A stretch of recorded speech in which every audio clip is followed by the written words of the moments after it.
बधाई हो बुढ़ापे में रबड़ी सी रात में लड़ुआ सुलाला जायो है मैया यशोदा ने 60 साल की उम्र में छोरा भयो है। नंद बाबा कितने साल के है गए, बूढ़े हो गए, तब जाए के छोरा भयो है। हाँ बाबा बहुत खुश हैं भैया, तुम सबन के आशीर्वाद से छोरा भयो है। अब भगवान इतने सुंदर थे कि बाबा ने जब देखा तो बाबा बार बार नजर उतारवे लग गए, मैया नजर लाला, मैंने बहुत छोरा छोरी देखे पर इतनो सुंदर छोरा मैंने काहू को ना देखे हो। देवी देवताओं की भीड़ लगी है, मुक्को भी शंकर जी कहे मैया ओ यशोदा एक बार लाला को दर्शन कराए। मैया बोली बाबा चुपचाप बैठो रहो बाहर, तेरे गले में इतने बड़े बड़े सांप काय को लटका रखे हैं, बाहर बैठो। शंकर जी को कह रही हैं यशोदा मैया चलो बाहर। इतना कहने की हिम्मत किसकी है? यशोदा कोई सामान्य नहीं है, जगत के पालनहार की माता है, जगत के पालनहार की मां है। भगवान कब किसको बड़ा बना दें, कब किस पर कृपा कर दें। यशोदा मां धन्य है जिन्हें कृष्ण की माता होने का सौभाग्य मिला, कृष्ण को अपना दूध पिलाने का परम सौभाग्य मिला। धन्य है यशोदा मां। भगवान के बहुत बड़े बड़े भक्त हुए पर उन सभी भक्तों में सबसे श्रेष्ठ भक्त कोई है तो माता यशोदा बहुत बड़ी भक्त है।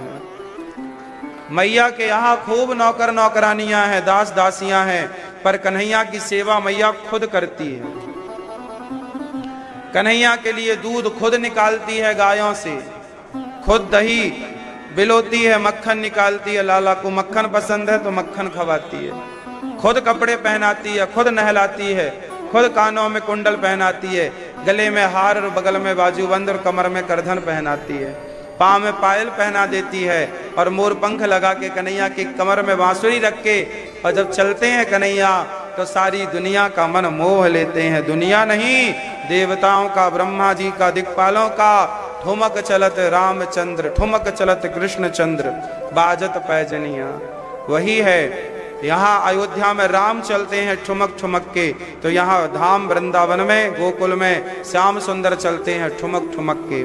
छोटे छोटे पांव और भगवान के पांव में पायल छम छम छम छम बज रही है और मैया यशोदा आनंद ले रही है। लाला के चरण, पांव, तलवा, छोटे छोटे बच्चे के पांव उठा के माता क्या करती है, पांव के तलवों को चूम लेती है, उसके तलवों को माथे से लगाती है। आया ना, आज यशोदा यही कर रही है। कन्हैया को गोद में लिटा करके कन्हैया के तलवों को अपने माथे से लगाती, कभी चूमती। मैया तो नहीं जानती कि ये भगवान है, लेकिन भगवान का रस सारी दुनिया की माताओं को जितना सुख मिलता है पुत्र को गोद में लेने से, उससे अधिक कई गुना करोड़ों गुना सुख माँ यशोदा को मिल रहा है जगत के पालनहार को गोद में लेने से। वाह, धन्य है यशोदा मैया के भाग्य। मैया यशोदा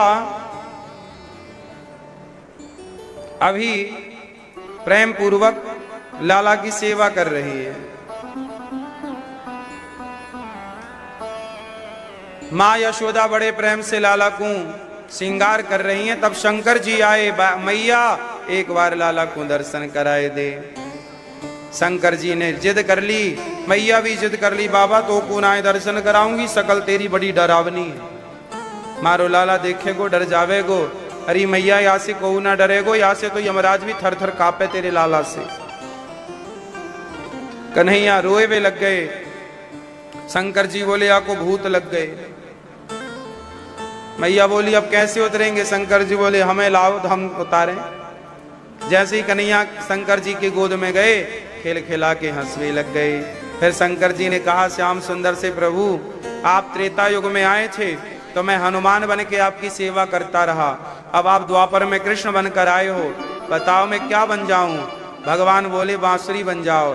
तब शंकर जी खुद बांसुरी बन गए और भगवान के हाथ में आ गए। ये जो कन्हैया के हाथ में बांसुरी है, ये साक्षात शंकर जी हैं। बांसुरी किसका अवतार है? भगवान ने पूतना को देखा और अपनी आंखें बंद कर ली, तुम्हें नहीं देखेंगे।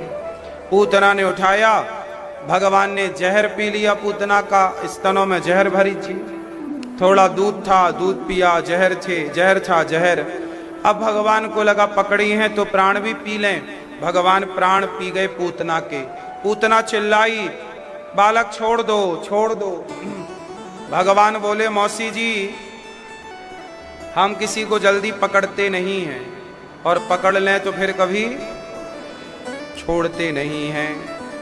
भगवान पकड़ते हैं, छोड़ते नहीं हैं। क्या करते हैं भगवान? पकड़ते। इसलिए जब भगवान अपने किसी भक्त को पकड़ते हैं तो फिर कभी उसे छोड़ते नहीं हैं। भगवान ने पूतना को देखकर आंखें बंद कर ली। क्यों? इसलिए क्योंकि पूतना बाहर से सुंदर थी, भीतर कपट भरा था, और भगवान कहते हैं जिसके भीतर छल कपट हो ऐसों को हम देखते नहीं हैं। भगवान सदा उनको देखते हैं जिनका हृदय पवित्र है, शुद्ध है। क्या शुद्ध होना चाहिए मेरी माँ? निर्मल मन जन सो मोहि पावा, मोहि कपट छल छेद्र न भावा। निर्मलता। अच्छा ये बताओ,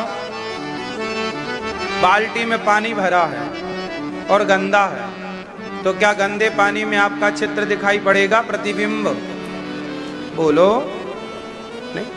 और पानी बिल्कुल साफ है तो आप झांक के देखो, क्या दिखेगा? आपका प्रतिबिंब, आपका चित्र दिखेगा। हाँ या ना? जब गंदे पानी में आपका चित्र नजर नहीं आता तो गंदे मन में भगवान का चित्र कैसे नजर आएगा? जिस दिन मन शुद्ध हो जाएगा, हृदय साफ हो जाएगा, शुद्ध पवित्र मन में परमात्मा प्रकट हो जाएंगे। जैसे शुद्ध जल में आपका प्रतिबिंब प्रकट होता है। कांच में, दर्पण में यदि धूल जमी है तो क्या आप दिखेंगे? ये दर्पण है माना कि अब दर्पण में धूल जमी है, फिर आप चित्र देखो अपना, दिखेगा? आप प्रतिबिंब दिखेगा आपका? इसमें दर्पण का दोष है क्या? नहीं। एक कपड़ा उठाओ और धूल को साफ कर दो, फिर क्या होगा? दर्पण में आप क्लियर दिखेंगे। ऐसे दर्पण कौन सा? मेरे साथ बोलो, रोज रज निज मन मुकुरी। मुकुर क्या है? मिरर ही तो मुकुर है। दर्पण को मुकुर कहते हैं। निज मन